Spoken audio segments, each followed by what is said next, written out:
Diyos na makapangyarihan sa lahat. Salamat, Panginoon, sa umaga. Salamat po sa pagbibigay sa kami ng kaligtasan, Panginoon.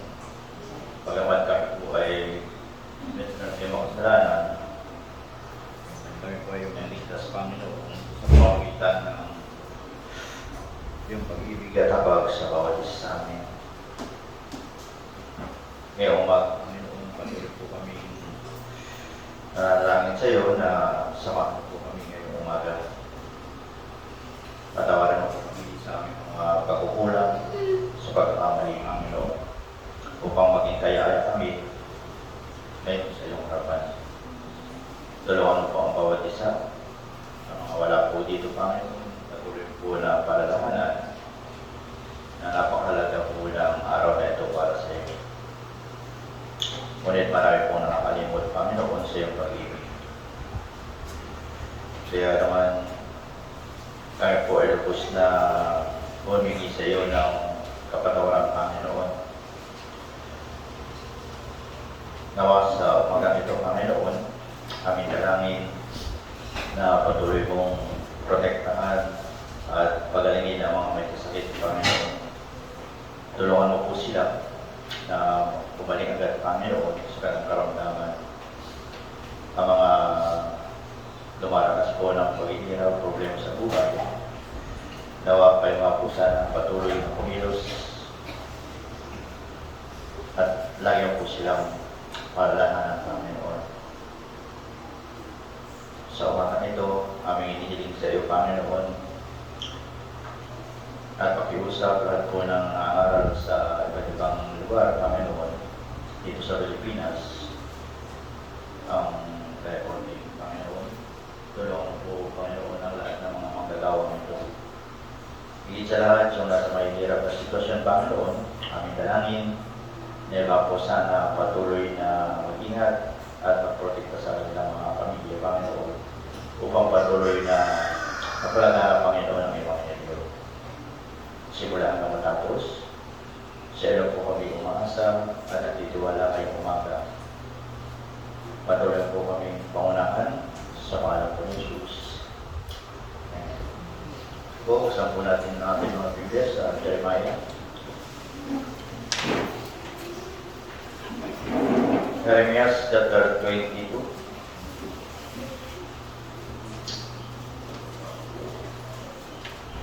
Jeremiah 22.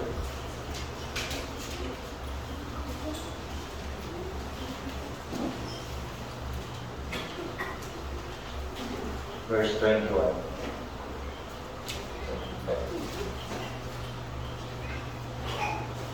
Jeremiah chapter 22, 21 hanggang 22. Babasahin ko po. Sandalan niyo mga mata sa inyong mga Biblia. 21, ako nagsasalita sa iyong kasagalaan, ngunit yung sinabi, hindi ako makikinig. Ito na ang iyong pagmumuhay mula sa iyong pagkabata na hindi mo pinakinggan ang aking dinig. Papastulin ang hangin ang lahat mo mga pastol at ang iyong mga ngibig ay pupunta sa pagkabihal. Kung magkagayon, mapapahiya ka at malilito dahil sa lahat mong kasama. So ito po yung ating pagnilayan ngayong umaga. At muli magandang umaga po sa inyo lahat. Dito po sa talatang ito, sinasabi po ito sa mga anak ni Hoseas. Ano po? Sinabi ito, hindi ako makikinig. Kaya lahat po ng mga anak ni Hoseas, sila po ay naging hari lahat, sa Israel. Ngunit ang problema, sila sumuhay hanggang sa wakas. Yun ang problema po. Pero sabi po dito na iyong pamumuhay mula sa iyong pagkabata, sinabi po doon, na hindi mo pinakinggan ang aking tinig. Kaya po yung kanilang pagsuhay po ay kanilang pamumuhay niya. Yung kanilang pamumuhay ay siyempre nakaugali na nila. At yung kanilang mga naging ugali, yun na sila. Pero lahat ng tao merong nakaugalian. Tama po ba? Meron din kayong sariling nakaugalian. Meron tayong sariling nakaugalian. At maraming masabi natin na yung ating nakaugalan ay siyang magpapasya ng ating buhay. Sige po, huwag na pong maglaro ng bata. Makinig po tayo. Kaya lang siya maglaro. At maaaring masabi natin na yung ating nakaugalan ay siyang magpapasya ng ating buhay. Sinasabi po dito. Kaya nga nabubuhay tayo sa ating buhay, kaya ginagawa natin yung kaugalian natin. Yung nakaugalian natin. Kaya sinasabi po yung pag-iisip natin, nanganganak po ito sa ating mga gawa. Kaya nga yung ating mga gawa, nagiging anak yung ating nakaugalian na. Kaya nga yung ating paugali po, yan ay yung ating pagkatao. Ano? Tama ba? Yun ang ating pagkatao. Pagkatapos, yung pagkatao natin, ang magpapasya ng walang kapalaran natin. Kaya napakahalaga po nito, na anong paugali meron ako. Pero kung tayo mayroong kinaugalian, siyempre napakahirap na baguhin yung ating nakatawian na. Napakahirap na pong baguhin ito. Alam niyo po, simula tayo ay bata pa, ang nakaugalan natin ay madadala natin hanggang sa pagtanda natin. Kaya kung meron kayong nakaugalan na, siyempre napakahirap baguhin yung nakaugalan na natin. Higit sa lahat, habang tumatanda ka, napakahirap baguhin yung nakaugalan na natin. Kaya nga po, kailangan natin mabago yung kinaugalan natin, bilang Kristiyano. Higit sa lahat, bilang Kristiyano po, kailangan tayo magkaroon ng mabuting pag-uugali. Yung nakaugali natin bilang Kristiyano, yan din yung magpapasya ng ating buhay Kristiyano. Higit sa lahat, noong naipanganak na muli, di ba? Ikaw ay katulad ng isang bagong silang na sanggol, tama ba? Noong tayo pinanganak na muli. Kaya sa pagkakataon ito, may hirap na magkaroon ng mabuting pag-uugali. Pero sa pagkataon ito, kung hindi maganda yung pag-uugali, siyempre, napakahirap na rin baguhin ito. Ano po? Mahirap po itong baguhin. Kaya pag-isipan po natin, yung pag-uugali ng mga ligtas na Kristiyano. Yan po yung pag-isipan natin ngayon. Pag-uugali ng mga ligtas na Kristiyano. Kaya, kung magkaroon ng mabuting ugali bilang isang Kristiyano, kailangan muna nating talikuran yung ating mga nakaugalian bago tayo naligtas. Kailangan po natin itong talikuran. Sabi po sa Ephesians chapter 4, Efeso chapter 4, verse 22.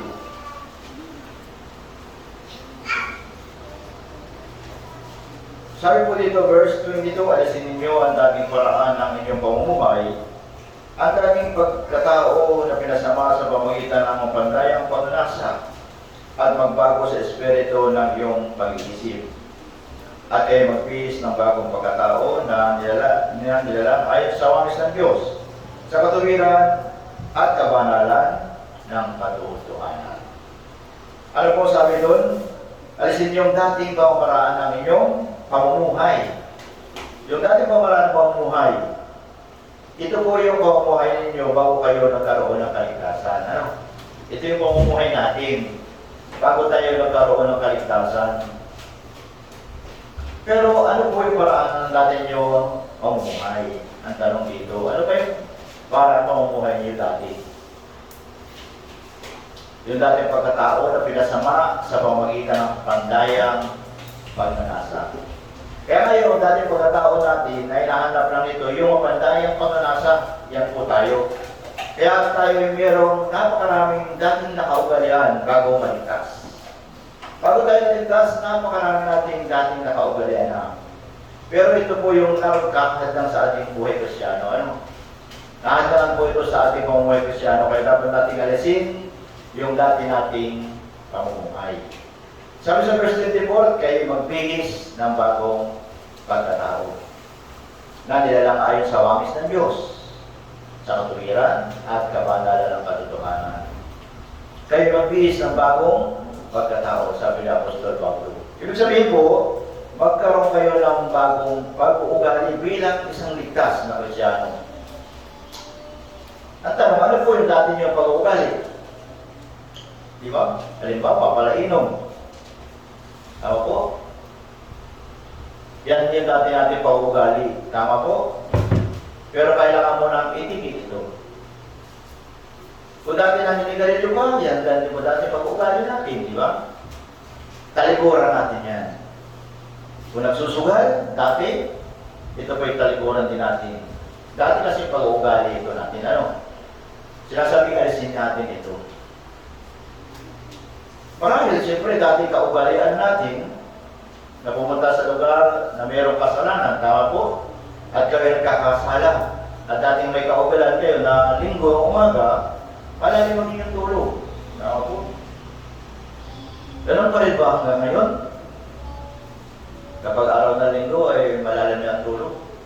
Kaya ang gagawin po natin, para hindi tayo late, alas 10 po ang simulan natin, simulaan may yan po. So baka hindi na tayo maliit na ano. Kasi kung kauulan natin ito, 2 years, 3 years, ganun pa rin, hindi po mababago yung ating pag-ugali kung tayo ay late. At napakahirap po, ano. Mahirap na kumilos yung Holy Spirit kung late tayo lagi, ano. Kaya sana, pag Sunday, maganda tayo mag-isipan. Marami sa bahay, alas 5 pa lang, naliliguan dapat. Pero kung yun ang dati yung kaugalian na laging late, ay hindi po ito mababago. Ano? Kung hindi nyo babagawin. Kung gayon pa rin hanggang ngayon, ibig sabihin, talikuran natin, ano? Talikuran natin.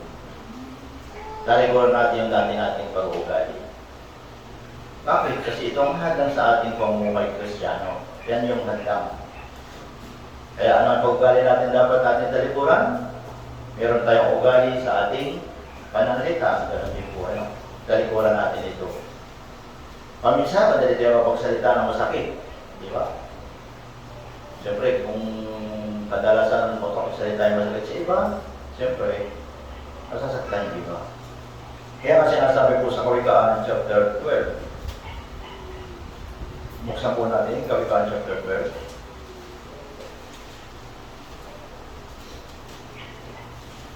Verse 18. 12:18 po.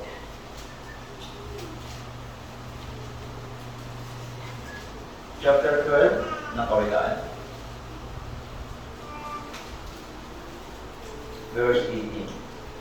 Basahin po natin. 3, 2, 1.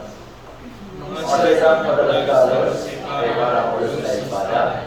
Ngunit ang diyan ng matas ay kaalam. Yan po yung ating dating pag-uugali. Ano? Kaya kailangan natin mag-ingat na huwag saktan yung iba. Maaaring yung ating salita ay maging ulos daw ng espada, sabi po nung talata. Kaya ito po ay masyadong mapanganib. Kaya kung mayroon isang tao ang nasaktan sa pamamagitan ng salita, napakahirap nito ng makabawi. Mahirap po makabawi. Kaya sa tuwing tayo nagsasalita, kailangan maging maingat na huwag makasakit ng iba. Ano? At meron din tayong ugali sa ating pananalita na mas marami tayong sinasabi. Na marami pong mga Kristiyano din gano'n, lalong higit yung mga hindi ligtas, ano? Kaya sinasabi po dito, Ecclesiastes chapter 5. Sa unahan lang po yan. Ilang buklat lang yan, chapter 5 na Ecclesiastes. Verse 2. Muli basahin natin. 3, 2, 1. Huwag ka magbigabiga sa iyong bibig at huwag madali ang iyong puso na magsalita ng anong bagay sa harapan ng Diyos. Sapagkat ang Diyos ay nasa langit at ikaw ay nasa lupa. Kaya ito lamang ang iyong magsalita. Kaya bago tayo magsalita, pag-isipan po natin ano. Sabi doon, huwag tayong pabibigla sa ating pananalita. Sabi po ng verse, ano. Dahil sinasabi dito, kaunti lamang ang iyong salita. Kaya kung meron tayong maraming salita, siyempre maaari tayong magkamali sa ating sinasabi. Ano? Hindi na natin kasi namamalayan dahil napakarami na natin sinasabi. Ano? Dahil hindi tayo perfecto. Tama po ba? Maaaring magkamali tayo sa ating pananalita.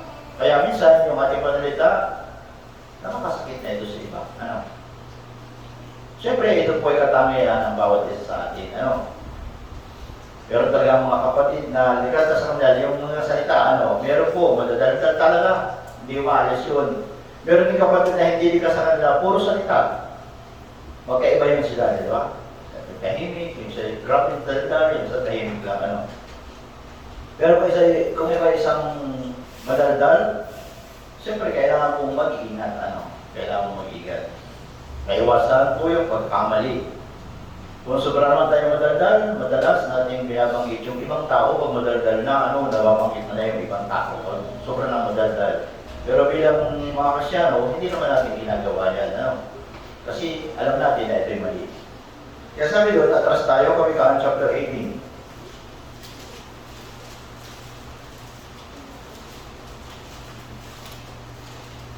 Kawikaan 18.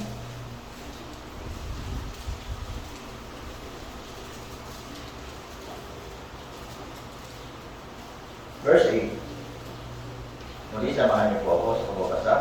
3, 2, 1. Ang masalita ng pagpulong ay masarap na subo ang katulad. Sila ay nagsisirba sa kalooban ng katawan. Di ba pag pinag-usapan natin na iba, siyempre napakatamis, Pag iba yung pinag-uusapan natin, yan yung likas ng tao. Pero mas mabuti, iwasan natin ito pag-usapan yung iba, Dahil pinapag-usapan natin yung kanilang problema at pagkakamali. Yan po ang dapat maiwasan ng mga Kristyano. Kaya hindi po yan mabuting pag-uugali bilang isang ligtas. Kailangan natin talikuran yung ganitong pag-uugali po. Kailangan din natin talikuran ang pag-uugali na palaging natireklamo.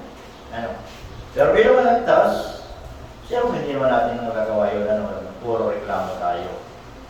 Pero yan po yung dati natin pag-uugali. Kailangan tanggalin, Kailangan tanggalin. Sinasabi po ni Santiago, James, chapter 5.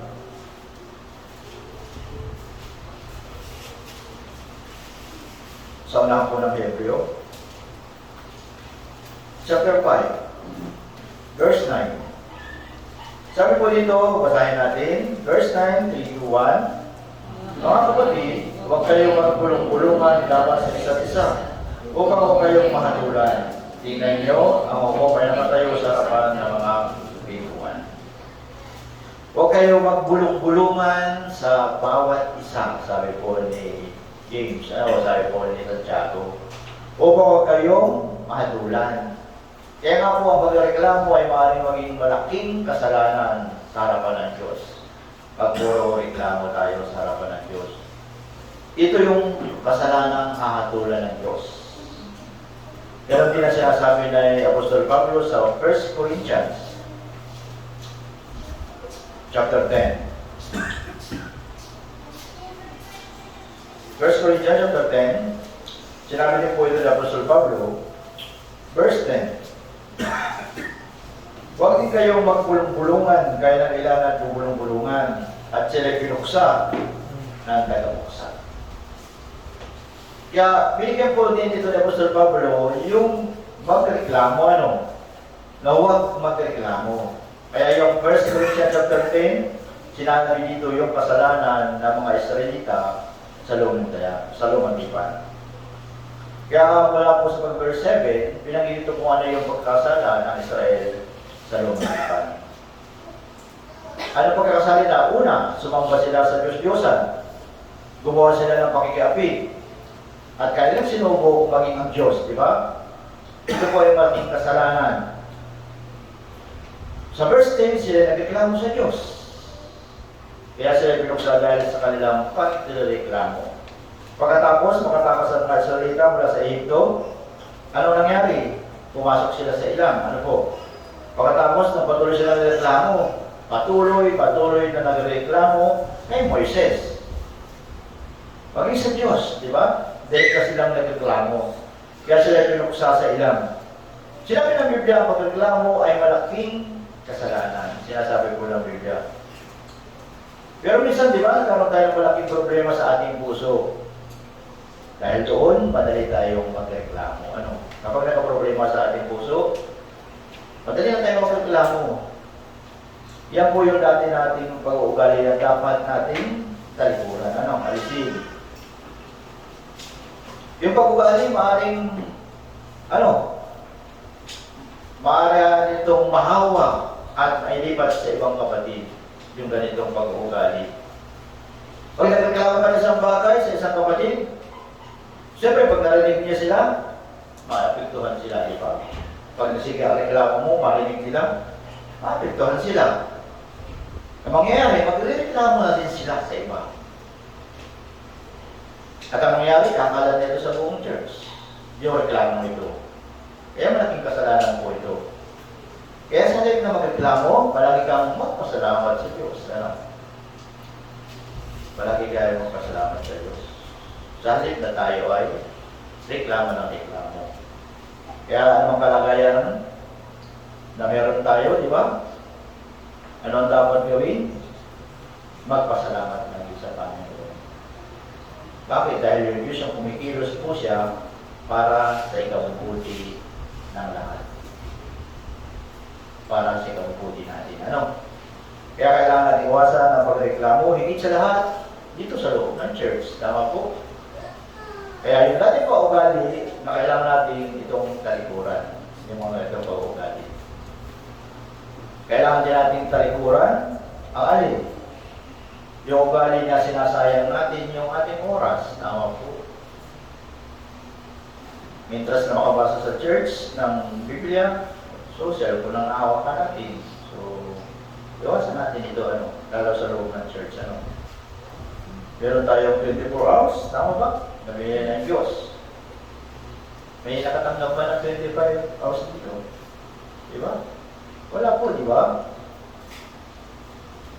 Dahil tayo ay tumatanggap lahat ng katulad ng 24 oras kada araw. Ano po, wala sobra doon. Pero magkaiba po kung paano natin ginagamit yung ating 24 hours naman. Magkakaiba yung ating ugali. Kung saan natin ginagamit yung 24 na oras ay binigay sa atin ng Diyos. Kaya kailangan po natin malaman yung 24 na oras na meron tayo, tinanggap natin ito mula sa Diyos. Hindi Diyos natin sa sarili. Yung Diyos ang nagbigay sa atin ito. Yung 20 oras na ito, 24 na oras na ito. Pinagkatiwala ito sa atin ng Diyos. Yung maraming bagay. Tama po ba? Siya yung nagkatiwala sa atin. Meron tayong pera, yung pera meron tayo rin na pinagkatiwala sa atin. Ay, Diyos lang ito. Meron tayong mga talento, ito rin ay pinagkatiwala sa atin ng Diyos. Tama po. Ano ang bagay meron tayo, ito ay pinagkatiwala sa atin ng Diyos. Hindi ito galing sa atin, kundi lahat ay ibinigay ito sa atin ng Diyos. Kaya kailangan natin gamitin yung oras na ito, saan? Sa makabaluhan, bagay. Ano po? Kailangan natin gamitin ito para sa kaluwalhatian ng Diyos. Huwag natin sayangin ang oras na ito. Dahil marami nating paugali, ano ang nangyari? Nasasayang po yung napakarami nating oras dahil sa ating pag-uugali. Dapat tayo, Ephesians chapter 5.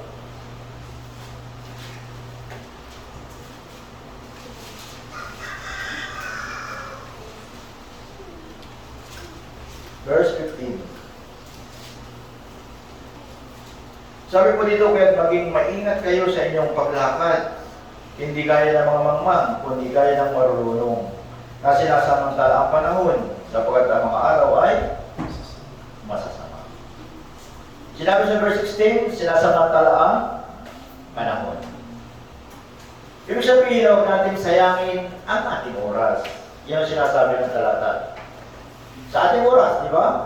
Meron tayong napakaraming bagay na sinayang natin yung oras natin.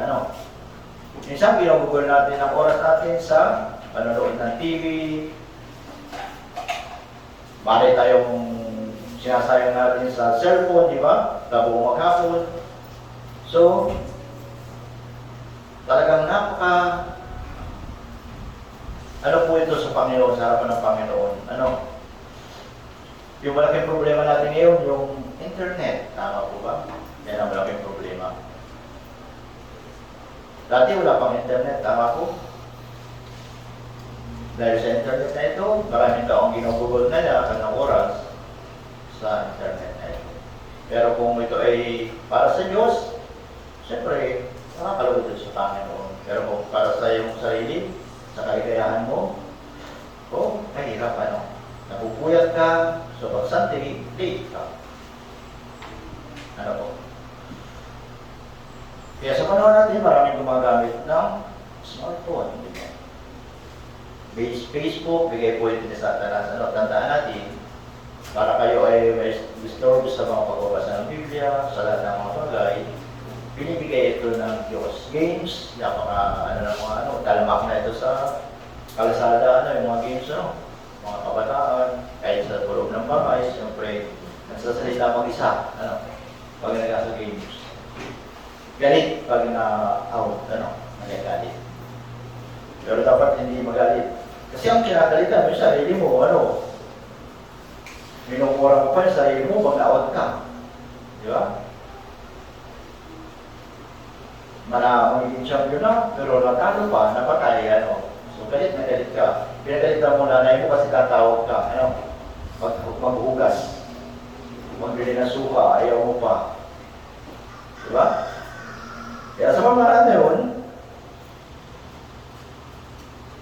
talagang mahirap, kasalanan sa Diyos. Pero ang problema dito, siyempre pumupugol tayo lang napakarami o sobrang oras dito, Kaya, kung ganun po yung pagsasayang ng oras na pinagkatawanan sa atin ng Diyos, sayang, po. Kaya, ang dapat nating gawin, yung sinasabi ni Apostol Pablo, siya sa atin nating sarili. Ano bang pag-ugali na sinayang ko? Di ba? Yung oras na ito. Sabi ko, meron tayong 24 hours, di ba? Kaya nga po kailangan telesin yung pagsasayang ng oras. Mahalaga po dito yung dapat ninyong unahin. Ano ba ang dapat natin unihamin bilang mga Kristyano? Meron dapat tayong tamang prioridad. Na ginagamit para sa Diyos. Ibig sabihin, malulunghati natin ang Diyos. Dito sa 24 na oras na ito. Kapag linggo, di ba, nakikinig tayo ng Sunday Sermon. Maaari yung iba, di ba, gawin ang gawain sa bahay. Patilinis, paglalaba, merong kanya-kanya tayong gawain at ginagawa. Tama po? Pero ano ang dapat unahin? Dapat itanong natin sa ating sarili ito, Kailangan natin unahin yung Tuesday sermon, siyempre, di ba? Pero ang inuuna ng iba, yung kanilang sariling kapakanan. Tama po? Kaya ibig po sabihin ito, hindi nila prioridad dahil marami silang kadahilanan. Tama po? Pag marami kadahilanan, siyempre, hindi natin magiging prioridad yung Diyos. Ano po? At alam din natin, di ba, na kaya tayong parehong natanggap na 24 na oras. Pero ngayon, nandito ka, di ba? Bakit? Dahil inuna ninyo yung Tuesday sermon. Kaya kailangan unahin po yung gawain ng Diyos. Ito yung dapat ninyo unating maging pag-uugali. Gayun pa man, meron tayong paugali na maaaring humadang sa ating buhay Kristyano. At ito ang kailangan natin siya sa atin at hanapin natin ito. Di ba? Yung humahadlang sa ating buhay Kristyano. At pagkatapos, subukan natin alisin at talikuran. Tama ba? Kung mahanap natin, subukan natin yung alisin na ito at talikuran. Kung kayo lang inyong buhay Kristyano ay mag-i-improve, di ba? Lalago ang ating pananampalataya. Kaya bilang isang ligtas na Kristyano, anong paugali dapat meron tayo?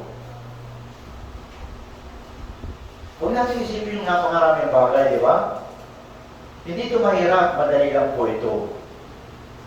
Kaya nga tanong, anong pag-ugali na dapat meron tayo? Di ba?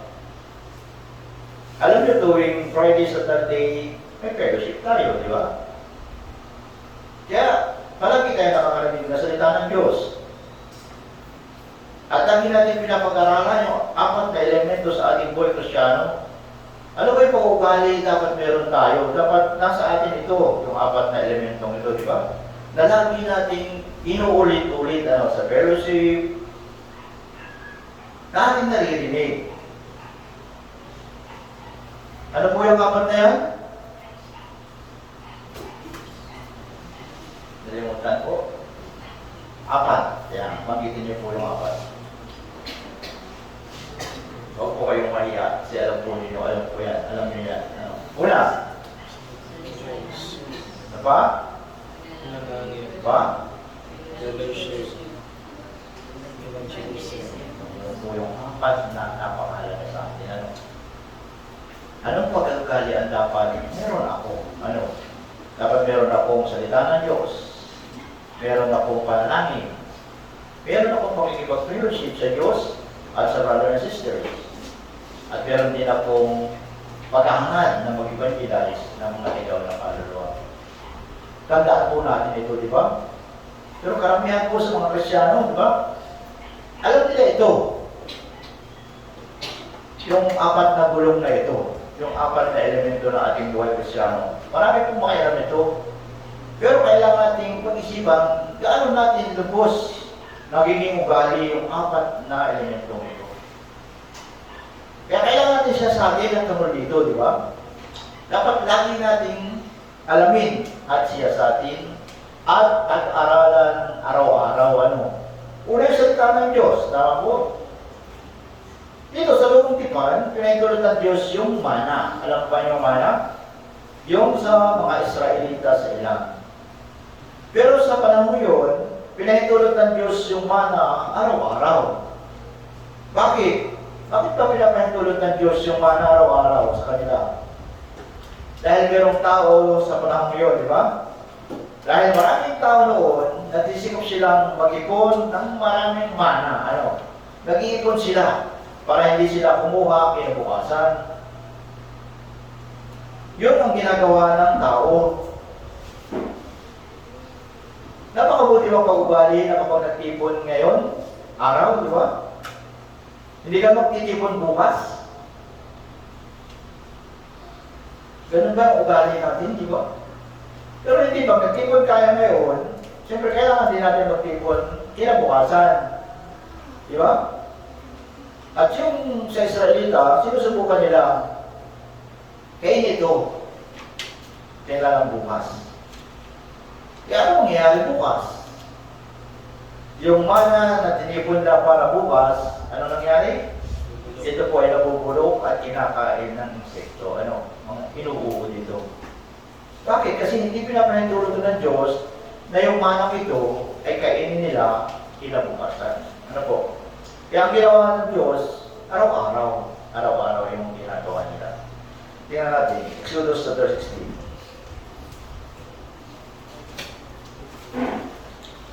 16.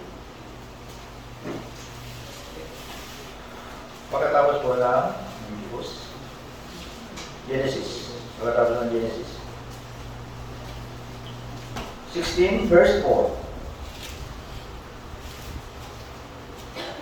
Sabi po dito ng magagayon, sinabi ng Panginoon kay Moises, kayo'y aking paulanan ng tinapay mula sa langit. Lalabas at mamumulot ang taong bayan araw-araw na bahagi sa bawat araw upang aking masubok sila kung sila'y lalakad ayon sa aking kautusan o hindi. Ano po? Ayon sa kautusan o hindi. Kung sila'y susunod. Lalabas yung mga tao at mamumulot ng mana sa araw-araw. Dito yung mana ay kumakatawan sa salita ng Diyos. Deuteronomy chapter 8.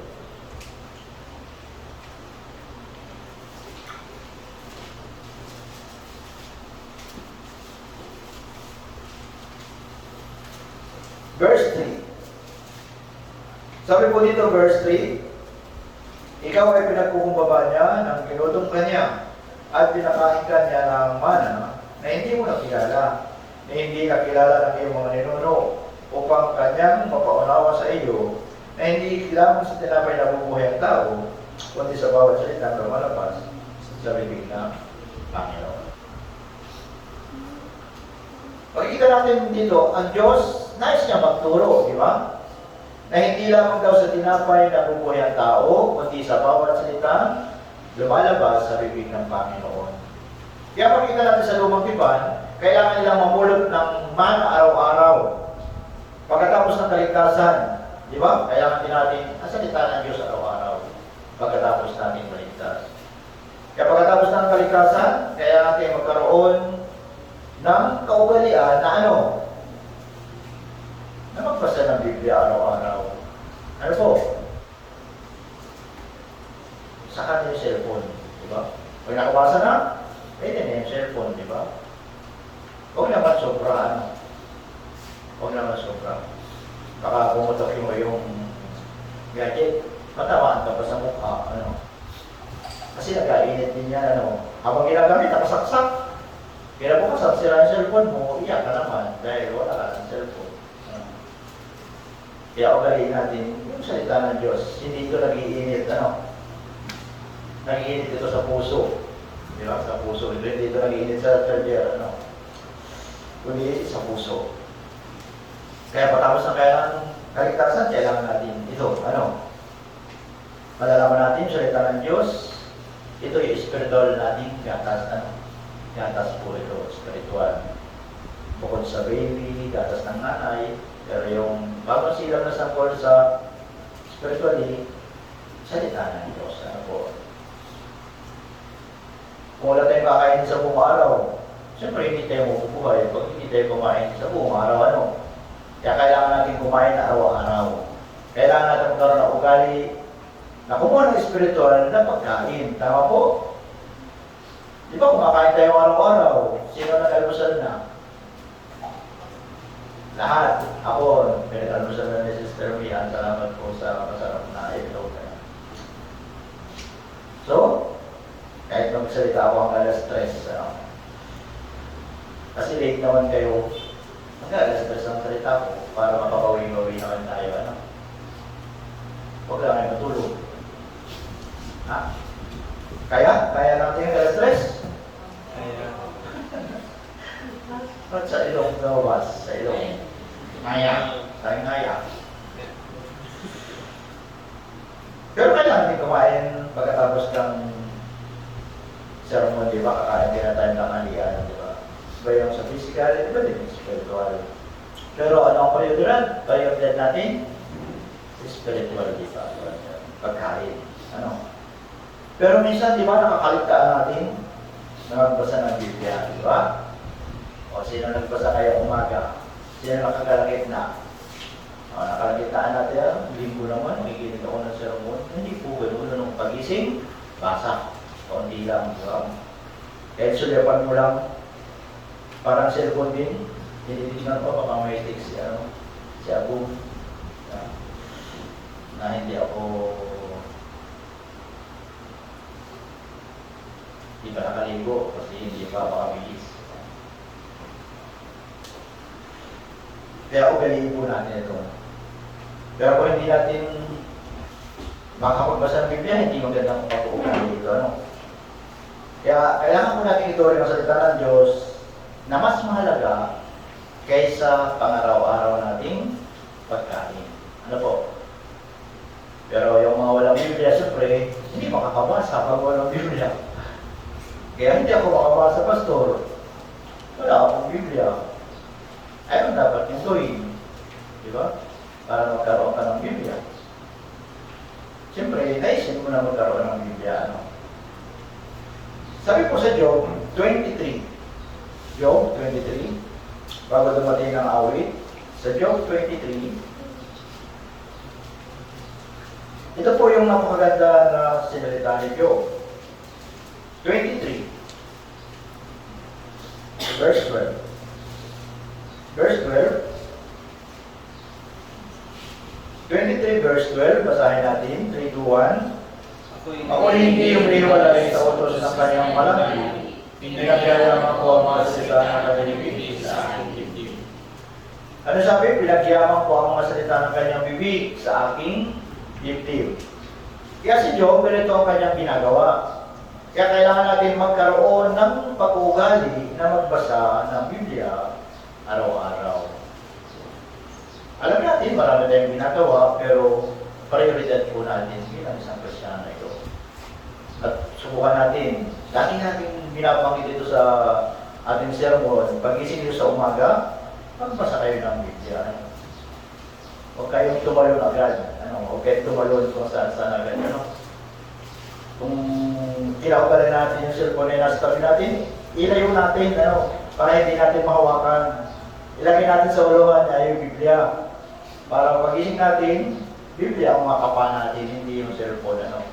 Pag cellphone kasi, siyempre, nakaka-addict yan. Doon pala lang, wala yata text sa Facebook.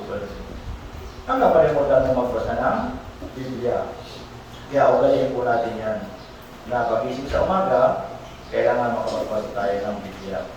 Bago matulog, ganoon din magbasa ng Biblia. Kaya kailangan natin siya sa atin. Bago kayo matulog, nagbasa na ba ako ng Biblia? O hindi, di ba? Kung hindi ka nagbasa, magbasa ka na. Siyempre, pagkatapos nun, matulog ka na. Pero manalangin ka rin siyempre. Kaya kailangan natin magkaroon ng paugali, magbasa ng Biblia, araw-araw, at ang mga ugali po dapat makinig ng salita ng Diyos. Napakahalaga po nito. Pag nakita tayo ng ating mga anak, siyempre, kung ugali natin ay makukuha nila. Magbabasa rin sila ng Biblia. Pag hindi ka nagbasa ng Biblia, hindi ka pa nagbabasa. Siyempre, yun ang makikita nila, di ba? So, napapansin nila yan. Kasi yung mga bata ay talagang masyadong nag-observe sa atin, lalo na yung mga kapatira natin nag-observe po sa atin. 1 Thessalonians chapter 2.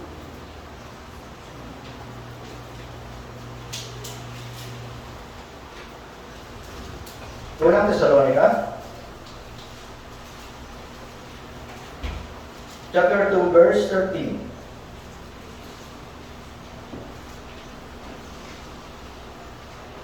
At kami patuloy nagpapasalamat sa Diyos na ang inyong tanggapin na salita ng Diyos na inyong narinig sa amin ay inyong tinanggap yun hindi bilang salita ng mga tao, kundi ayon sa katotohanan ay bilang salita ng Diyos na gumagawa naman sa inyo na sumasampalataya.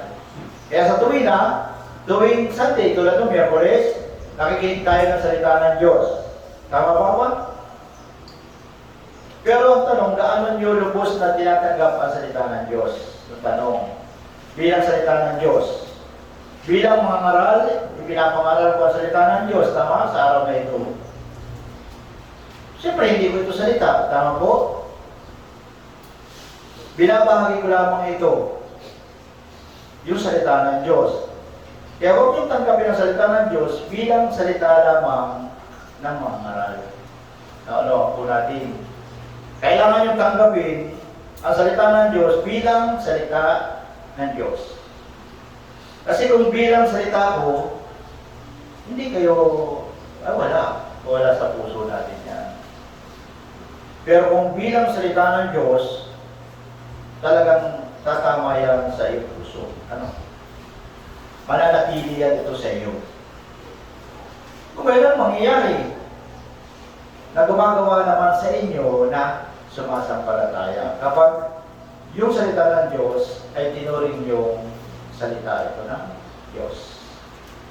Kaya tinanggap natin ang salita ng Diyos bilang salita ng Diyos, ito ang magbabago sa ating buhay. Pero kung nakikinig kayo sa salita lang ni Pastor, hindi mabago yung buhay natin. Hindi natin mabago yung pag-uugali natin. Hanggang matapos sa kadamatay ng Panginoon, ganun pa rin yung ating magiging pag-uugali. Ano po? Kaya kailangan natin magkaroon ng pag-uugali para yung Diyos ay kumilos sa ating buhay. Sa tuwing nakikinig tayo sa salita ng Diyos, kaya sa inyong panig, di ba? Kailangan niyong masigit ang inyong nais sa salita ng Diyos. Mas higit at higit pa ang inyong pagnanais. Sa salita ng Diyos. Kasi nasabi dito, Gawa, chapter 17,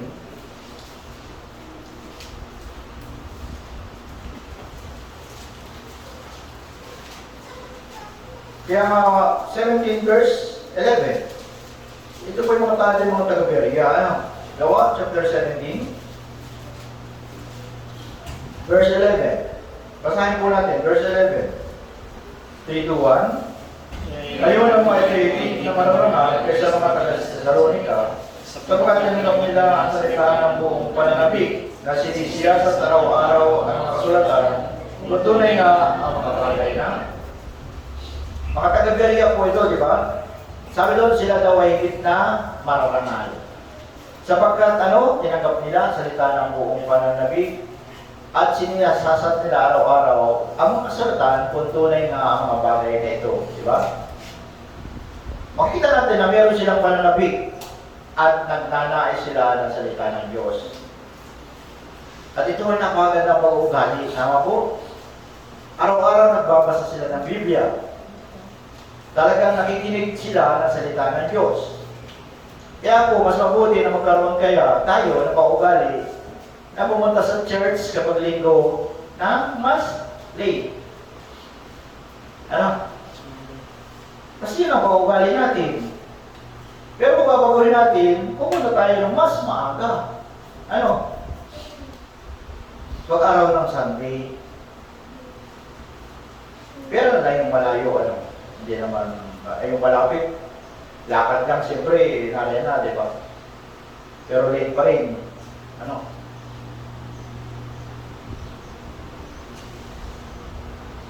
Kaya mga kapatid na pumunta ng maaga sa church, sila din yung pumunta ng maaga, siyempre, di ba? Kailangan nang pumunta sila ng muli, sila ang pumunta ng maaga. Pero yung mga kapatid na palagi muli, siyempre, palagi din silang muli, Tama ba? Ibig sabihin nito, naging kaugalian na nila ito. Nakaugalian na po ito. Kailangan niyong baguhin at baguhin yung ating paugali. At kapag dumating ka ng mas maaga, anong mangyayari? Mas handa ka sa pakikinig ng salita ng Diyos.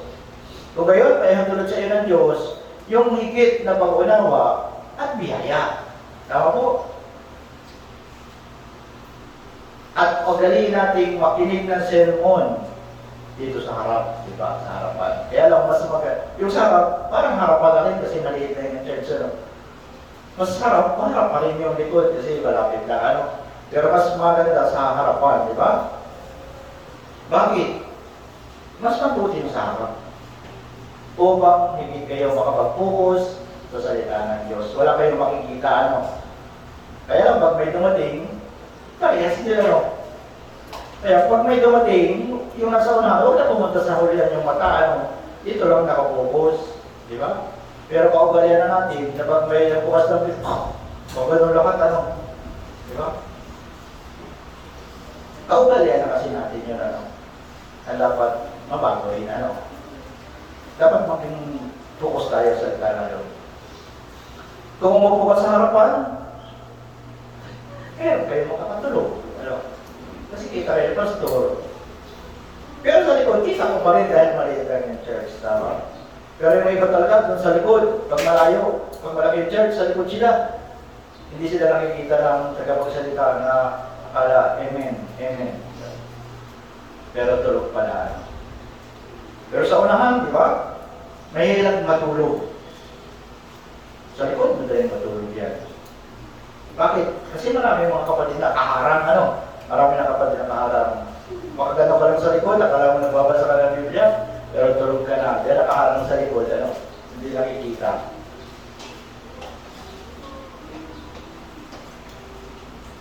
Kaya kahit sino, dapat dito sa unahan. Yan po yung magandang pag-uugali. Kaya yung parating umuupo sa unahan, parati sila sa unahan. Parati sila sa unahan. Yung umuupo sa unahan. Ito po yung magandang pag-uugali. Kaya magandang pag-uugali, dapat magkaroon tayo sa salita ng Diyos. Patuloy makikinig. Pangalawa, yung panalangin. Di ba? Kailangan magkaroon magandang pag-uugali sa panalangin. Si Jesus Christ nanalangin siya gaya ng kanyang nakaugalian. Diba? Kung binabasa natin. Sa Lucas chapter 22. Ano ba ang nakaugalian ni Jesus Christ? Ano? 22. Verse 39. Babasahin ko po. Nanalangin si Jesus sa bundok ng mga olibo. At siya lumabas sa pumaroon gaya ng kanyang nakaugalian sa bundok ng mga olibo at sumunod naman sa kanya ang mga alagad. Verse 40, na siya dumating sa buong na yun, ay sinabi niya sa kanila, manalangin kayo kung hindi kayo pumasok sa panahon ng pagsubok. Verse 41, siya humiwalay sa kanila na may agwan ng isang pukol na bato. Siya lumuhod at nanalangin. Sabi ko, ano? Siya lumabas pumaroon sa kaya ng kanyang nakaugalian sa bundok ng mga olibo, sabi doon. Kaya pumunta po si Jesus sa bundok ng mga olibo kaya ng kanyang nakaugalian, sabi ng verse. Bakit siya punta sa bundok ng olibo? Dahil siya ay lumuhod at nanalangin. Kaya yung kanyang panalangin naging kaugalian na niya po. Kapag ganoon, siyempre hindi niya malilimutan yung panalangin kasi kaugalian na maaga daw siyang gumising at nananalangin. Sabi sa Marcos chapter 1 verse 35, tama? Sinasabi doon, Marcos 1:35, ng madaling araw, sabi doon, habang madilim pa, pagbangon ni Jesus ay lumabas siya at nagtungo sa isang ilang na lugar at doon ay nanalangin. Madaling araw habang madilim pa. Siyempre, madaling araw, alas 3, alas 4, madilim pa, alas 6, maliwanag na. Di ba? Pero 5 o'clock, maliwanag pa rin. Alas 4, madilim pa. Siguro ganun ang ginagawa niya. Gumigising siya ng umaga, tutubo siya sa isang lugar, at doon siya nananalangin. Ito kasi yung kanyang kinaugalian. Si Daniel, di ba? Siya rin yung tao na panalangin. Nananalangin talaga siya. Kahit pinagbawal na, nananalangin siya. Tingnan po. Daniel, tingnan natin. Daniel chapter 6. Daniel chapter 6. Pagkatapos po ng Ezekiel. Daniel 6. Sabi po dito, 6 verse 10. Basahin po natin, verse 10, 3 to 1. Nang malapit ni Daniel na kasulatan ay nalagdaan, siya pumasok sa kanyang bahay na ang mga bintana ay bukas para sa Jerusalem.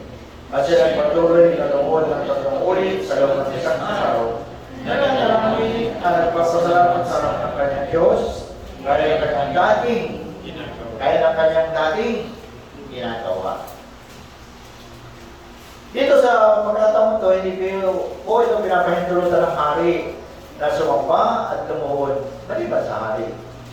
Pero sa ganung sitwasyon, si Daniel patuloy na nananalangin siya dahil nakaugalian po niya ito. Siya patuloy na lumuhod ng 3 ulit sa loob ng isang araw at nananalangin. Dahil ito yung kanyang kaugalian. Kaya doon sa unang church, yung mga apostol po, nakaugalian na nila, manalangin din. Basta nakaugalian na, talagang patuloy po sila na ginagawa nila yung kanilang nakaugalian na. Sabi sa Gawa, chapter 3, verse 1. Buksan natin Gawa, chapter 3, verse 1.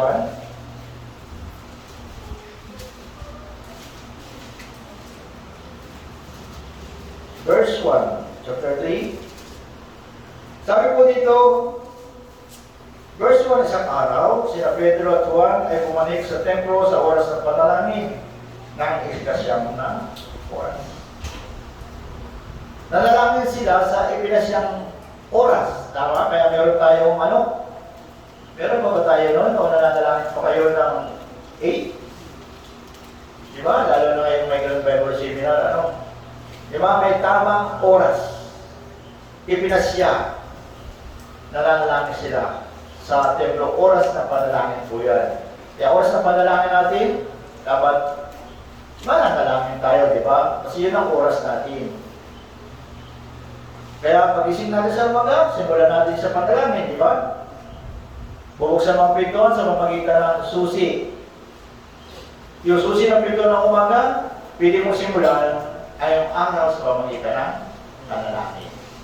Habang nanalangin ka, siyempre yung araw na yun, buong maghapon, siyempre hingin mo sa Diyos na maging mabuti at ligtas ka. Ano? Ligtas ka, na magtrabaho mo o mag-travel ka, siyempre kailangan mo ng panalangin. Kaya yung panalangin sa umaga, kaya panalangin mo lahat, yung gawain mo sa buong araw, di ba? Kaya mas buti manalangin bago ka matulog, di ba? Yung pagbukas ng pintuan sa umaga at pagsara ng pintuan sa gabi ay kailangan ng panalangin. Ano po? At sa pamitan ng panalangin, pwede na rin magplano para bukas. Tama ba? Kaya kailangan tayo magkaroon ng pag-ugali na manalangin araw-araw. Siyempre po, nanalangin tayo kapag tayo kumakain, di ba? Nanalangin mo tayo kapag kumakain. Tingin ko lahat, di ba? Nanalangin tayo bago kumain. Nanalangin tayo sa ating bahay, di ba? Sa inyong pinagtatrabahuhan, sa inyong school, di ba? O naiiyak kayo sa school. Ano? Huwag tayo mahiya. Ipag malaki mong isa kang Kristiyano, di ba? Huwag ka talagang manalangin tayo pag kumakain tayo. Ano? Kahit sa harapan ng guro, sa harapan ng sino man, o sa harapan ng mga klase natin, ano? Sa harapan ng guro, kailangan manalangin ka bago pa kumain para makita mo at ipakita mo sa kanila na isang kang tunay na Kristiyano. Pero kung kinahiya mo ito, kinahiya mo si Jesus Christ, ano? Ikinahiya mo yung buhay mo bilang isang Kristiyano. Kaya hindi nila nalaman na ikaw ay Kristiyano. Hindi niya alam na kayo ay ligtas. Di ba? Sa pamamagitan ng pagtatago nyo sa inyong pananampalataya. Kaya kailangan natin po ito. Yan dapat po ang ating maging pag-uugali sa ating buhay Kristiyano. Kailangan natin ugaliin ito ng manalangin bago gawin ang mga bagay na dapat natin gawin. Ano? Kaya pag may nilagdakan isang bagay, siyempre manalangin ka muna. Ano? Si David, kilala niyo ba si David? Siya din po isang lalaki ng panalangin. Bago siya makapagdigma sa kanyang mga kalaban, siyempre nananalangin muna siya bago siya makipaglaban.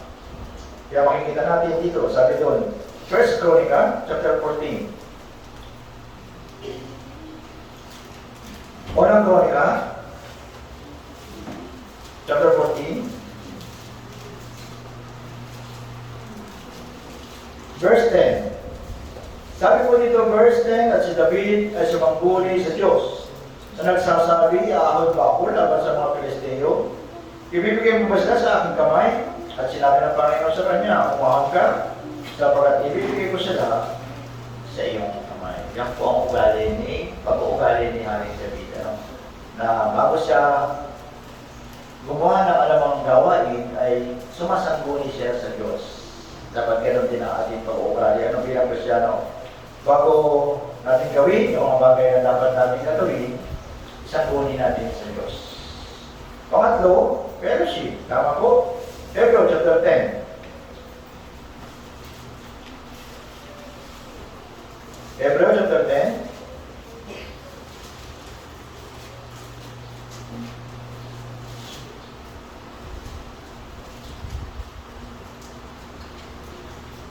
Basahin po natin 25. 10 verse 25. 3, 2, 1. Huwag natin mamayaan ang ating pagtitipon gaya ng mga ng iba. Kundi palakasin ang isa't isa, lalo na kapag ninyo nakita, napapalipat na. Diba? Pero hindi natin naugaan yung sumama sa mga pagtitipon, lalo na sa mga brother and sisters. Huwag natin makipag-fellowship sa kanila, lalo na yung mga bago. Fellowship natin sila, diba? Hindi yung nagkapalit-palit ng mukha ninyo, kayo pa rin, ano. Pag may bago, pinapiyaan sa isang sulok. Kinabukasan natin buhay din, natin Bakit? Kasi hindi naman ako welcome sa kanila. Tama pa? So, ganun ang mangyayari, ano, sa isang church.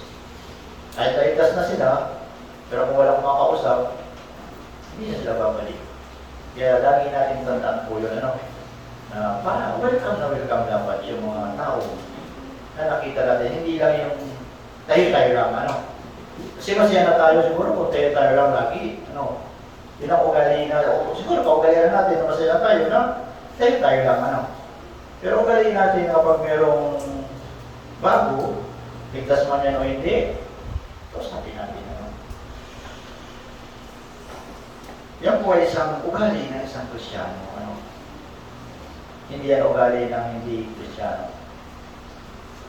Kaya lagi tayo pinapaalalahanan sa mga sermon, narinig natin, na kailangan welcome, masaya ang isang church kapag merong bago at hindi malungkot na pinapabayaan sa isang sulong, ano, at hindi kinakausap. Ewan ko kung natatakot kayo, nahihiya, di ba? Pero dapat hindi gano'n lang, kasi ligtas kayo. Kung may mga kabataan ang pupunta. Kung may asawa, yung may mga asawa, di ba? Kung mothers yan, yung mga mothers ko sabi. Tanungin natin yung sarili natin, ginagawa ba natin ito? O hindi? Ano po? Tayo rin makakasagot sa ating sarili.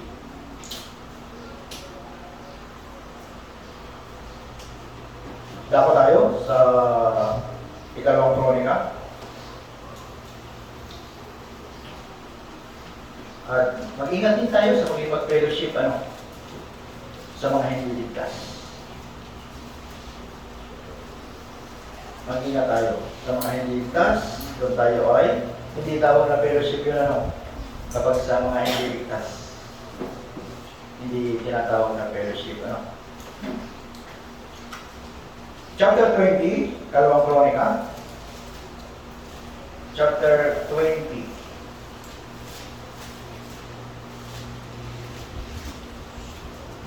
Verse 35.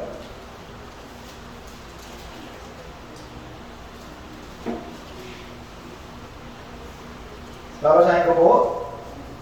Pagkatapos nito si Josaphat, nahari ng Juda ay nakisa kay Asiyas, nahari ng Israel na siyang gumawa ng masama. Siya ay nakisama sa kanya sa paggawa ng mga sasakyan dagat upang magtungo sa Tarsis. At kailan ginawa ang mga sasakyan dagat sa Ezion-Geber. At si Eliezer, na anak ni Dodabahu na taga-Paridsa, nagsalita ng propesya laban kay Josaphat na sinasabi, sapagkat ikaw ay nakisa kay Asiyas, wawasakin ng Panginoon ang iyong mga ginawa, at ang masasakyan dagat ay nawasak at sila hindi napupunta sa Tarsis. Ito po ay hari ng Juda, ano, si Josaphat. Siya ay nakisa kay Asiyas na hari ng Israel. Nakisa, ibig sabihin, nagkaroon sila ng fellowship, di ba? Kay Asiyas. Nakisa, fellowship, di ba? Si Asiyas yung hari ng Israel. Ito yung sa northern Israel. Ano po? Pero ang problema, si hari Asiyas po ay napakasamang hari. Ano? Yun ang problema. Hindi siya sumamba sa Diyos. Sumasamba siya sa mga Diyos-Diyosan. Pero itong si Josaphat, hari ng South Judah, siya yung hari na sumasamba sa Diyos. Ngunit ang problema dito, nakipag-fellowship siya sa hari ng Israel na si Asiyas. Kaya ano nangyari dito? Sabi doon, sapagkat ikaw ay nakisa kay Asiyas, wawasakin ng Panginoon ang iyong mga ginawa. At ito ang nangyari sa kanya. Dahil ito ay hindi karapat-dapat. Tama po? So, chapter 6 ng ikalawang Korinto. 2 Corinthians chapter 6.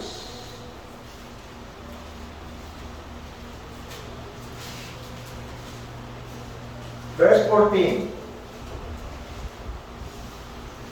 Sabi po dito, verse 14, basahin natin. 3, 2, 1.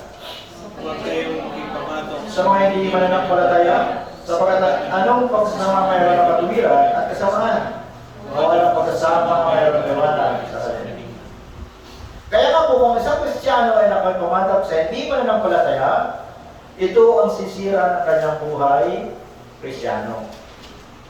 Kaya kailangan natin maging maingat sa pag-fellowship sa mga hindi mananampalataya.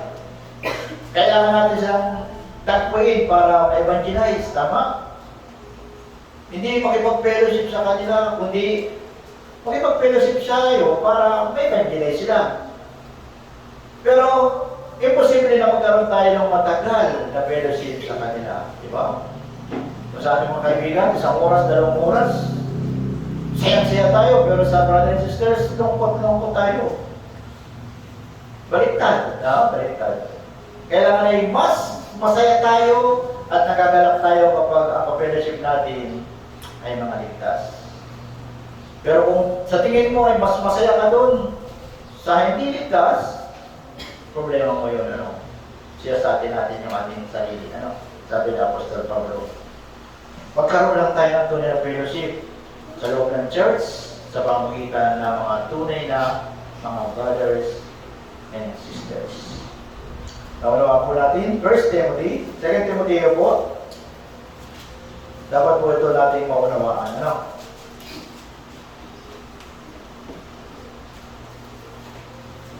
Chapter 2, 2 Timothy chapter 2, verse 22.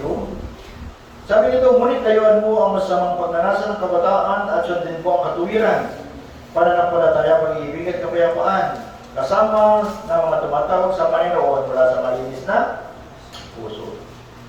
Yung sinasabi nito tumatawag na malinis na puso, sila yung nasa church, di ba? Kaya kailangan tayong magkaroon ng higit na fellowship sa kanila. Yung malinis na puso. Kaya kailangan tayong magkaroon ng tamang pag-uugali para sa fellowship. Kaya bago kayo magpasya ng isang bagay, kailangan mo nang makipag-fellowship sa mga kapatid o kaya sa pastor. Ano? Hindi lang kayo nanalangin sa Diyos, kundi makipag-fellowship din kayo. Huwag kayong magpasya na sa iyo lamang. Ano po? Dahil minsan, sa pagpasya mo, hindi yun base sa kalooban ng Diyos. Tawag po natin. Bago magpasya ng isang bagay, makipag-fellowship ka. Counseling, di ba? Doon magkakaroon ka ng pag-uugali para sa evangelism. Ano? Magkakaroon tayo ng pag-uugali para din sa pag-evangelis. Alam niyo po ba, nung si Jesus Christ ay buhay pa, palagi siyang nag-evangelize. Tingnan natin, Marcos, chapter 1. Palagi po siyang nag-evangelize at ito ay isang halimbawa po para sa atin. Chapter 1, verse 38. Basahin po natin hanggang verse 39. Chapter 1, 38. 3 to 1. Sinabi niya sa kanila, Bumunta tayo sa mga bayan upang ako'y makapangarap din naman doon. Kapag dahil dito, ako'y nabalido. At nagpunta siya sa buong Galilea, nangangarap sa katapangan sa Jehovah, at nagpapalayas ng mga. Kaya nung habang nanatili si Jesus Christ dito sa lupa, siya ay nagpakita ng napakaraming halimbawa para sa atin. Nagpakita rin siya ng halimbawa para sa pag-evangelize, di ba? Evangelism. Kaya wala siyang oras para mapagpahinga. Kaya pumunta siya sa isang lugar, pagkatapos pumunta naman siya sa isang lugar. Di ba? Yan po yung para sa pag-evangelize. Ano? Evangelism po yung sinasabi. Kaya nagpakita siya sa atin ng halimbawa. Yung mga alagad din nila, di ba? Nagpakita rin sa atin ng mga halimbawa. Sa Gawa, chapter 5.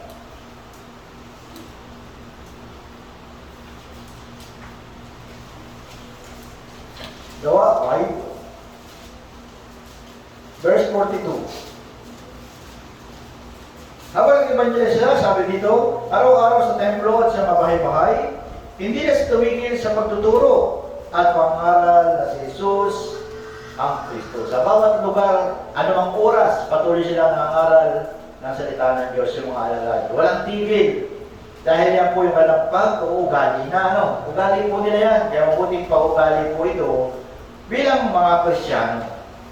Sabi po dito, 2 Timothy chapter 4. Dapat meron tayo dito, 2 Timothy chapter 4. Sabi po dito, verse 2. Basahin po natin, verse 2. 3 to 1. Yung mga salita, magsikap ka sa panahon na sa di ka panahonan, pag-pwede ka, araw ka na itong pagkitaga at pagtuturo.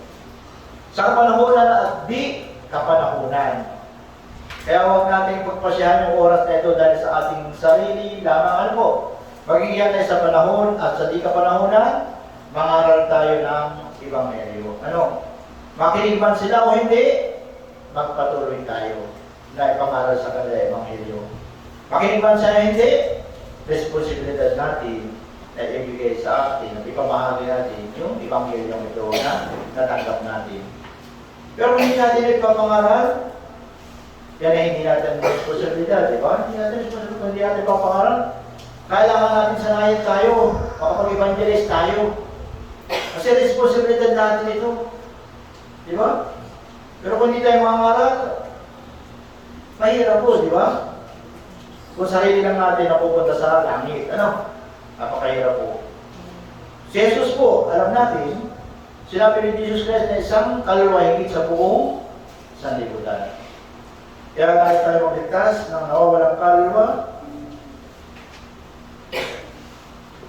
lalo't malapit na po yung Grand Bible Seminar natin. Ano? Makiisa po tayo.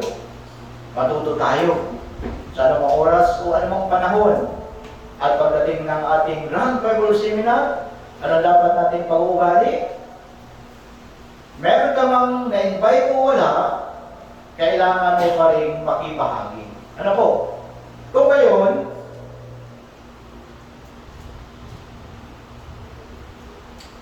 pasabayin mo kang makikinig, di ba? Kahit wala kang na-invite, kailangan mo pa rin makibahagi, di ba?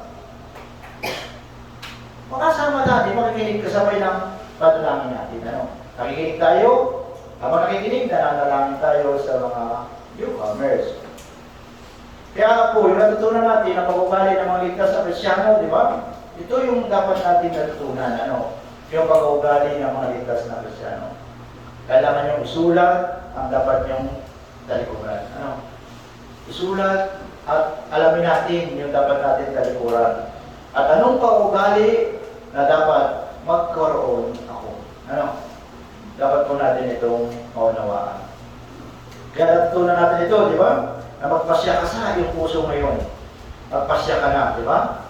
Kailangan nyo itong sanayin sa ating pag-ugali. Yung pagkaroon ng pag-ugali, siyempre hindi ito madali para sa bawat isa sa atin. Kaya kailangan ninyo ang pagsisikap. Ano? Pagsisikap ang kailangan. Kung magkaroon ng mabuting pag-ugali bilang Kristiyano.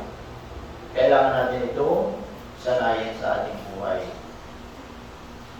Di ba? Ang katawan natin, kailangan ng exercise, di ba? Nag-exercise ba kayo?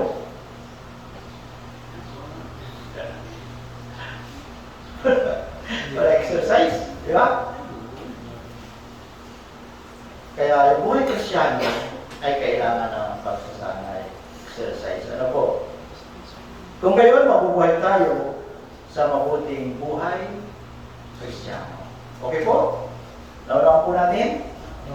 So, manalangin po tayo. Sana, pag po magbigat yung puso natin, huwag yung ano ba? Kailangan tanggapin natin yung salita ng Diyos, ano, para sa ating mabuting pag-uugali. Pray po tayo, O Diyos naming Ama. Maraming salamat po sa amin na pag-aaralan sa Jeremiah chapter 22, Panginoon. Tulungan mo po kami na alaman namin kung ano po yung kailangan namin bilang mga ligtas na Kristiyano. Kailangan po kami umuhay bilang isang ligtas na Kristiyano na tama yung aming pag-uugali, Panginoon.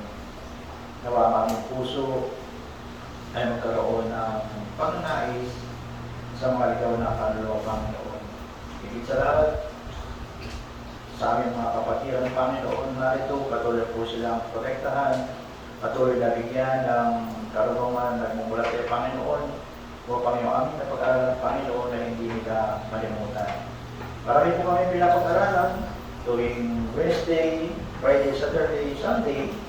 Nawa, ito po hindi mangyayad lang sa kanilang buhay Kristiyano, kundi maging malusog sila katuloy sa kailangan pananampalataya.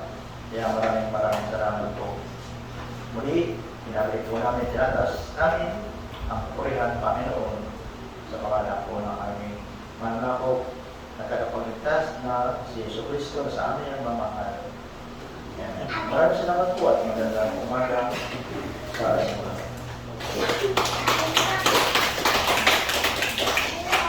Inulit ko, alas 10 na po sa 9, Simulan po natin 9 at 10. Huwag po kayo pupunta ng 10, ano? Kaya inano ko na po para hindi naman kayo, baka maliit pa tayo, Sana hindi na, Inaasahan ko po yun. Inaasahan ko po ba? 9:45 na ito na lahat o 9:30, Para sa 10, makapukumpisa po kayo. Si Evan Michael po yung sasalita sa Sunday. Kaya huwag kayong dumating na alas 10, Salamat po.